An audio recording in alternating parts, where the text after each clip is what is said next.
नमस्कार प्रेक्षकांनो. ठरलं तर मग या मालिकेच्या आजच्या भागामध्ये इथे रविराज काका अर्जुनला म्हणत असतात की आज कोर्टामध्ये जे काही घडलं ते घडायला नको होतं. इथे नागराजला बेल मिळाली ना तर खूपच धोक्याचं होऊ शकतं. तेव्हा अर्जुन म्हणत असतो की त्यासाठी आपल्याला प्लॅन बी रेडी ठेवायला हवा. तेवढ्यातच तिथे आता सायली आलेली असते. तेव्हा रविराज काका विचारतात की सायली, सुमन झोपली का? तेव्हा सायली म्हणते, हो, सुमन काकींना मी गेस्ट रूममध्ये सोडून आले. पण त्या अजून नागराज काकांना खूपच जास्त घाबरलेल्या आहेत. त्यांच्या मनामध्ये नागराज काकांबद्दल खूप भीती आहे. ती जायला वेळ तर लागेलच ना. तेव्हा इथे अर्जुन म्हणतो की मी आणि सिनियर आम्ही त्या विषयावरतीच आता बोलत होतो. तेव्हा रविराज काका बोलतात की जर नागराजला बेल मिळाली ना तर तो लगेचच फरार होईल, मला माहिती आहे.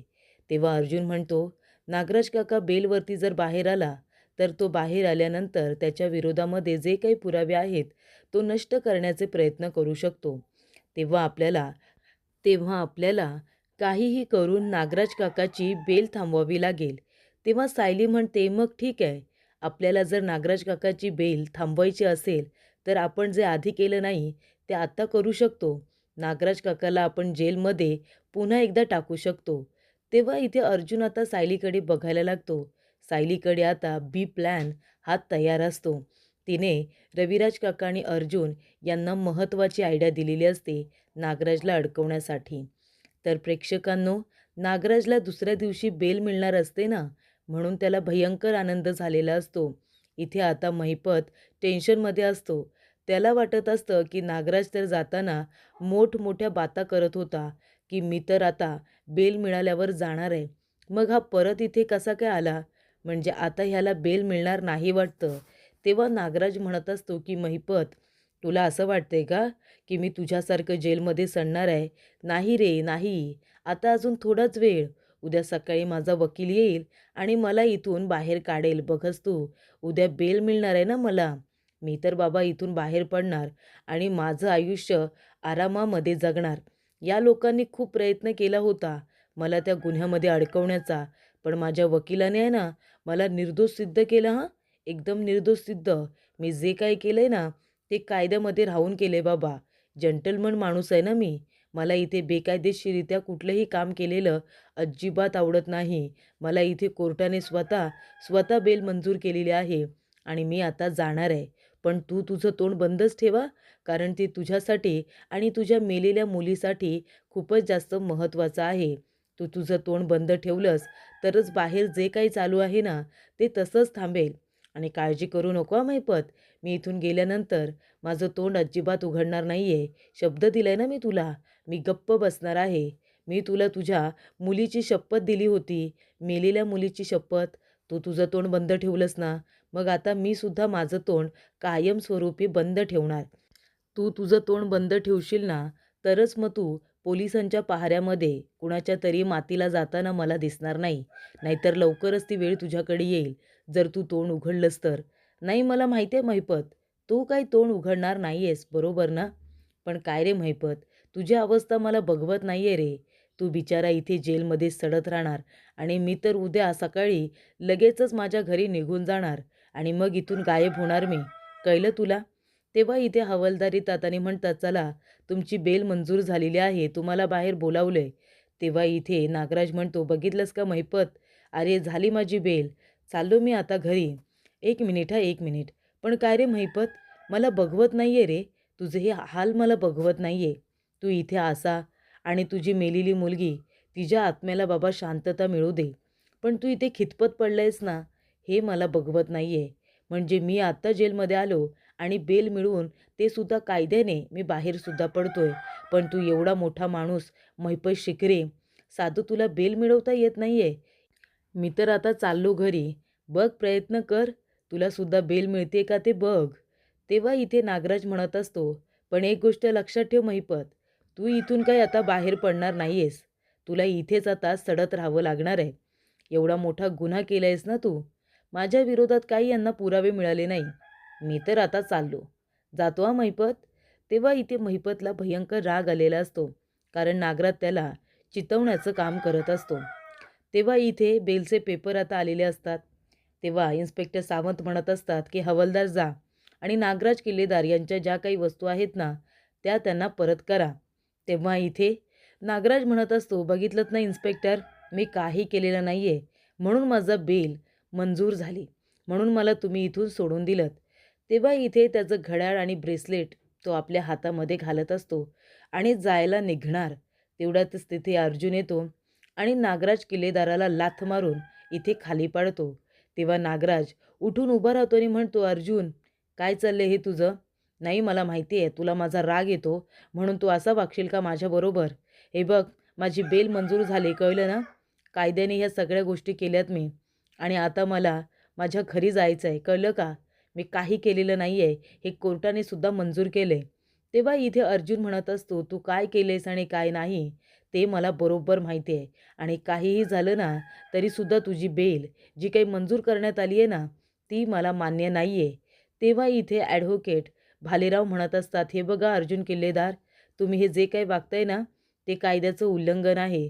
त्यांची बेल मंजूर झाली आणि त्यामुळे आता आम्हाला जाऊ द्या. तेव्हा इथे आता सगळेजण त्या ठिकाणी आलेले असतात. सायली, सुमन, प्रतिमा आणि रविराज काका. तेव्हा इथे सायली म्हणत असते की रविराज काका, तुम्हाला काय वाटलं तुम्ही एवढे गुन्हे कराल आणि तुम्ही लगेच सुटाल असं वाटलं का तुम्हाला? 22 वर्षांपूर्वी अपघाताची सुपारी तर तुम्हीच दिली होती, पण पुरावा मिळाला नाही म्हणून जामीन मंजूर झालाय. पण तेव्हा जर तुमच्या विरोधात पुरावे नसतील तरीसुद्धा ठीक आहे, पण आता तुम्ही जे काही केलंय ना त्याची शिक्षा तर तुम्हाला मिळालीच पाहिजे ना? तेव्हा इथे नागराज म्हणतो, आता काय केलंय मी? मी काहीही केलेलं नाही आहे. तेव्हा इथे सायली म्हणते की कौटुंबिक हिंसाचार तुम्ही केलाय की नाही? कौटुंबिक हिंसाचाराच्या गुन्ह्याखाली तुम्हाला नक्कीच अटक होऊ शकते. तेव्हा इथे सुमन म्हणत असते, हो इन्स्पेक्टर, माझ्या नवऱ्याने मला इथे खूप जास्त मारलेलं आहे.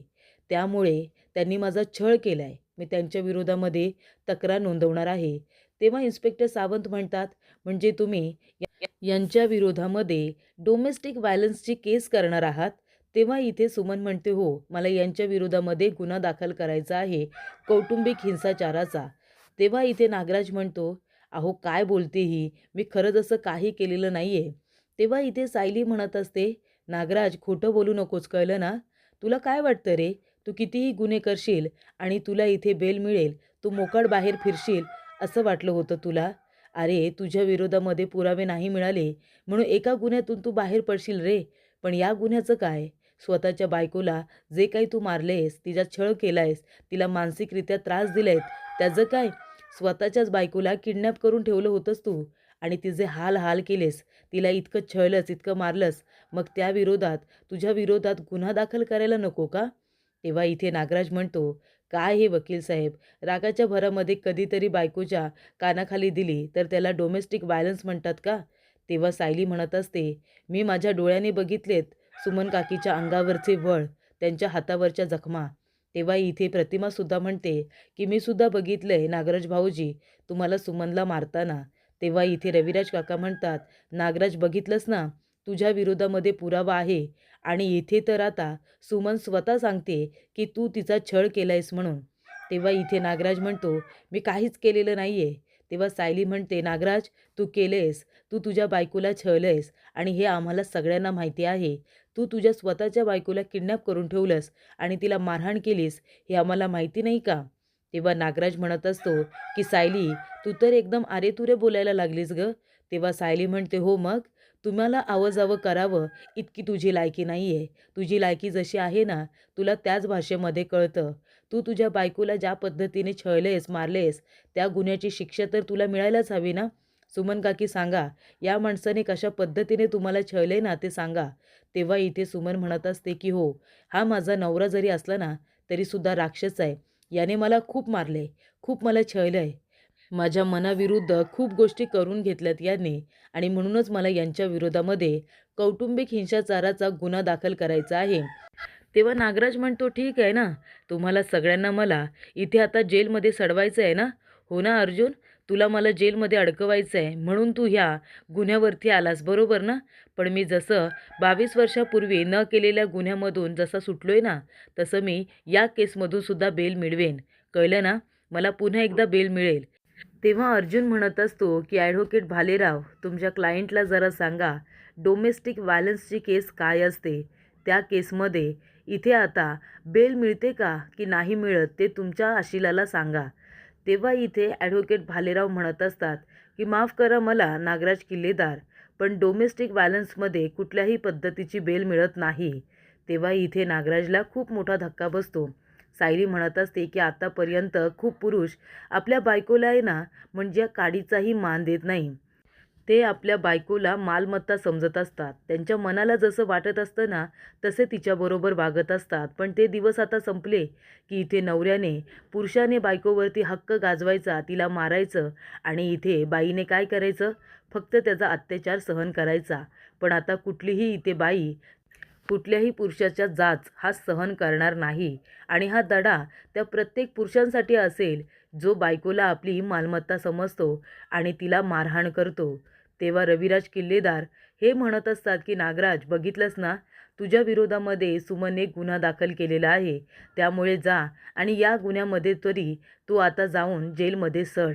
कारण का काय झालं असतं माहिती आहे का? तू जर बाहेर मोकाट सुटला असतास ना, तर तो कायद्याचा आणि न्यायव्यवस्थेचा अपमान झाला असता आणि म्हणून मला कायद्याचा कुठल्याही पद्धतीचा अपमान होऊ द्यायचा नाही आहे. तेव्हा इथे आता प्रतिमा म्हणत असते, सुमन, हे बघ नागराज भाऊजींना आता घाबरायची तुला गरज नाही आहे. अगं ते गुन्हेगार आहेत. सायलीने तुझ्यामध्ये जी हिंमत निर्माण केली आहे ना, त्यासाठी तू बोल. तेव्हा अर्जुन म्हणत असतो, ही माझ्या बायकोचीच आयडिया होती की एका केसमधून तू सुटू शकतोस, पण कौटुंबिक हिंसाचाराच्या केसमधून तू सुटू शकत नाही आणि बरोबर त्या केसमध्ये तू आता अडकलास. तेव्हा सायली म्हणत असते की कारण कौटुंबिक हिंसाचारामध्ये तुम्ही जो काही गुन्हा केलाय ना, तो माफ न करण्यासारखाच आहे ना. इथे सुमन काकूंचे जे काही तुम्ही हाल केलेत ते आम्ही आमच्या डोळ्याने बघितलेत. बोला सुमन काकी, बोला. तेव्हा सुमन म्हणत असते की माझा नवरा नीच आहे. त्यांनी माझ्यावरती खूप वेळा हात उगारलाय. मला खूप वेळा मारलेलं सुद्धा आहे.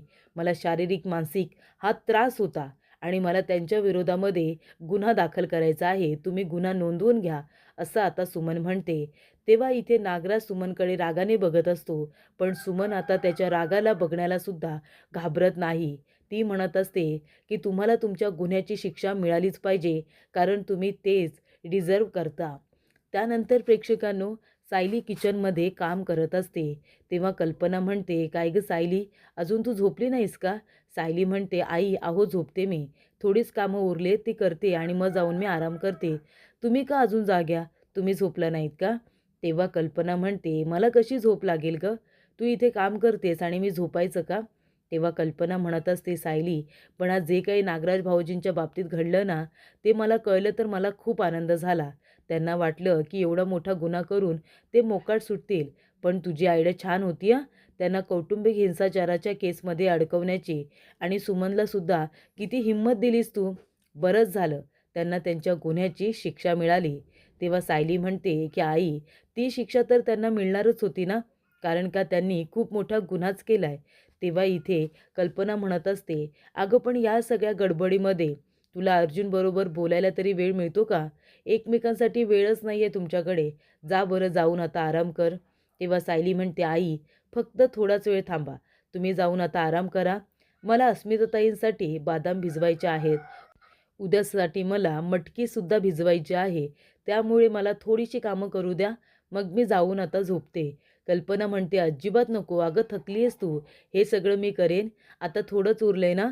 तू जाऊन आता आराम कर बरं. आणि एक काम कर, थोडा वेळ अर्जुनबरोबर गप्पा मार आणि मग शांतपणे झोपून जा.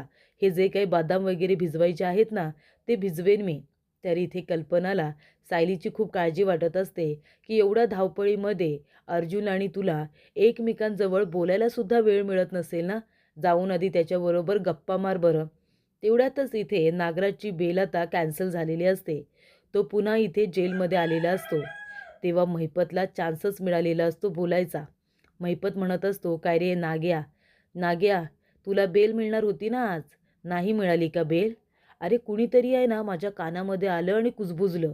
मला म्हणत होतं की आता मी काही इथे राहत नाही, माझी बेल तर मंजूर झाली, आता मी उद्याच्या उद्या इथे जाणार, तू इथेच खितपत पडणार, तू एवढा मोठा माणूस, तुला इथून बाहेरसुद्धा पडता येत नाही आहे आणि मी बघ माझ्या विरोधामध्ये काही पुरावे नाही मिळाले म्हणून मी आता निर्दोष सिद्ध झालो आहे आणि मला बेलसुद्धा मिळाली, मी तर चाललो, असं तो माणूस मला बोलत होता. पण काय झालं अचानकपणे बेल कॅन्सल झाली आणि दुसऱ्या गुन्ह्यामध्ये अडकला आणि इथे आता येऊन खितपत पडला. बरोबर काय नाग्या?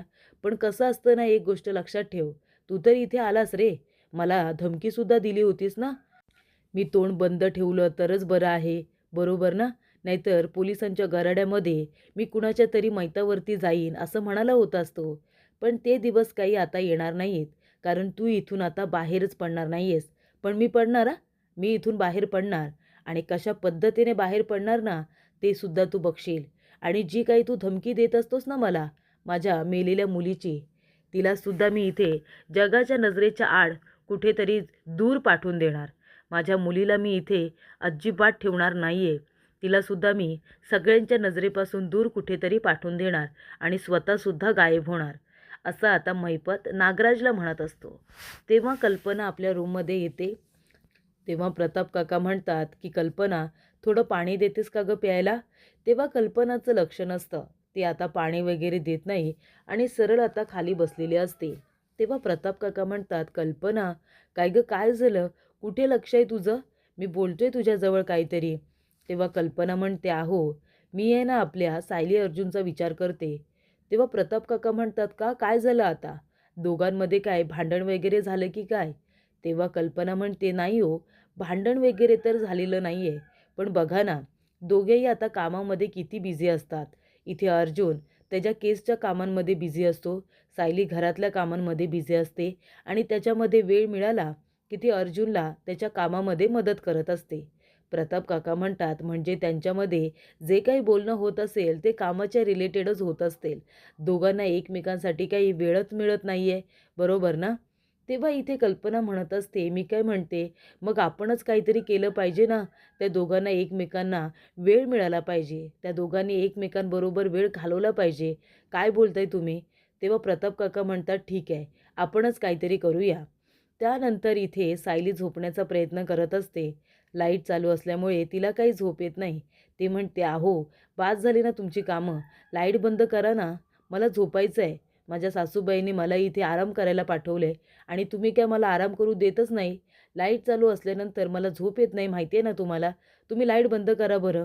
तेव्हा अर्जुन म्हणतो, बरं बरं बायको, 5 मिनटं. तेव्हा ती म्हणते, 5 मिनटं? हे बघा 5 मिनटं वगैरे काही नाही, मला आराम करू दे शांतपणे, दिवसभर किती दगदग झाली आपली. तेव्हा अर्जुन म्हणतो की आर्ग्युमेंटमध्ये तू 5 मिनटं घालवलीस. बरं बरं ठीक आहे, तू शांतपणे झोप, मी लाईट बंद करतो. तेव्हा अर्जुन लाईट बंद करतो. सायली लगेचच झोपून जाते. अर्जुन म्हणतो, झोपली पण? याला काय अर्थ आहे? दुसऱ्या माणसाची झोप उडवायची आणि स्वतः मात्र लगेच शांतपणे झोपायचं. तेव्हा इथे अर्जुन म्हणतो, बरं बरं ठीक आहे ठीक आहे, झोप तू शांतपणे झोप. दिवसभर खूप दगदग झाली ना तुझी. इतका छोटा मेंदू पण किती कामं करत असतो, किती विचार करत असतो.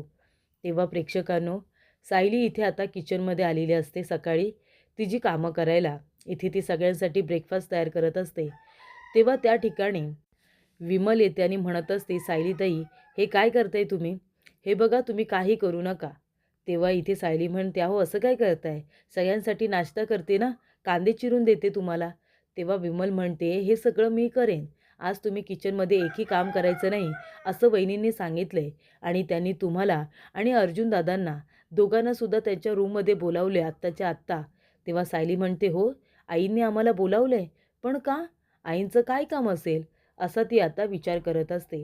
तेव्हा प्रेक्षकांनो, पुढील भागामध्ये इथे आता अर्जुन सायली दोघेजणं कल्पनाच्या रूममध्ये जातात. ते म्हणतात, काय झालं आई, तुम्ही बोलावलंत का? तेव्हा इथे प्रताप काका म्हणतात की अर्जुन ये आणि दरवाजा बंद कर. तेव्हा अर्जुन म्हणतो, काय झालं डॅड, आपल्या घरामध्ये काही झालं आहे का? म्हणजे काही प्रॉब्लेम आहे का, तुम्ही असं बोलताय? तेव्हा इथे प्रताप काका म्हणतात की काही प्रॉब्लेम झालेला नाही आहे, मी जे काही सांगतोय ना ते शांतपणे ऐक. काय रे अर्जुन, कामाच्या व्यापामध्ये तुम्ही दोघेजणं एकमेकांना वेळच देत नाही, हे बरोबर नाही आहे ना, चुकीचं आहे ना. तुम्ही एकमेकांना सुद्धा वेळ दिला पाहिजे. जा बरं, आज तुम्ही दोघेजण कुठेतरी बाहेर जा. आज सायली तू घरामध्ये काही काम करायचं नाही आहेस. आज फक्त तुम्ही दोघांनी एकमेकांना वेळ द्यायचा. तेव्हा इथे सायली आता छान तयार झालेली असते. तेव्हा अर्जुन म्हणत असतो की एखाद्या बायकोने सुंदर दिसावं तर किती दिसावं, माझी नजरसुद्धा हटत नाही आहे तुझ्याकडून. तेव्हा सायली म्हणते, बरं ठीक आहे, आता चला आपल्याला दोघांना बाहेर फिरायला जायचं आहे ना. तर अशा रीतीने अर्जुन आणि सायली या दोघांना एकमेकांबरोबर वेळ मिळावा म्हणून प्रताप काका आणि कल्पना यांनी एक आयडिया शोधून काढलेली असते.